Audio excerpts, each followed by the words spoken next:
Another day, another basketball stories na naman ang pagkikwentuhan natin. At ngayon nga ay ang pag-uusapan natin ang balitang may bagong restback nga daw ang Los Angeles Lakers. At ang balitang may good news nga daw ang Golden State Warriors. Pumasok pa nga ang Los Angeles Lakers sa panlimang araw ng kanilang training camp kung saan nagkaroon nga sila dito ng mas agresibong 5-on-5 practice. Bagamat man nga may ilan pa rin sa kanilang mga manlalaro ang hindi dito nakasama kagaya na lang nina Maxi Kleber at LeBron James na nagtamo ng injury at si Marcus Smart na nagkaroon ng lagnat at lahat rin naman nga ng iba nilang mga manlalaro ay sumama dito na maglaro. Naging solid nga ang kanilang practice kung saan nagkaroon nga dito ng maagang performance ang lahat ng kanilang mga key players.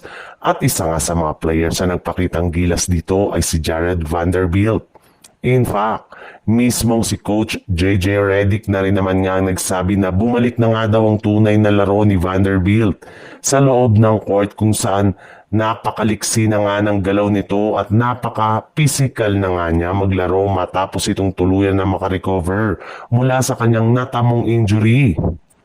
Sa ibang balita naman, ibinulgar na rin naman nga noong nakarang araw na bagamat man hindi na nga nakapaglaro si LeBron James sa mga natitirang game ng Lakers, sa preseason ay pinangako rin naman nga ni Coach JJ Redick na makakahabol at makakabalik pa ito sa kanilang first game sa regular season laban sa Golden State Warriors.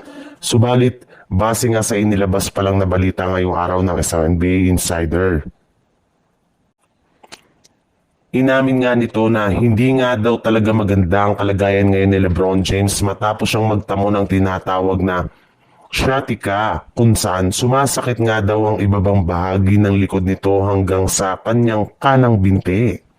Kaya dahil dyan, ay inaasahan nga na mawawala ito ng at least 3 to 4 weeks o isang buwan na siyang rason bakit hindi siya makakapaglaro sa opening night ng regular season laban sa koponan ng Golden State Warriors. Kaya isang magandang balita nga ito para sa Warriors gayong magiging madali nga para sa kanila na makuha ang kanilang unang panalo sa regular season.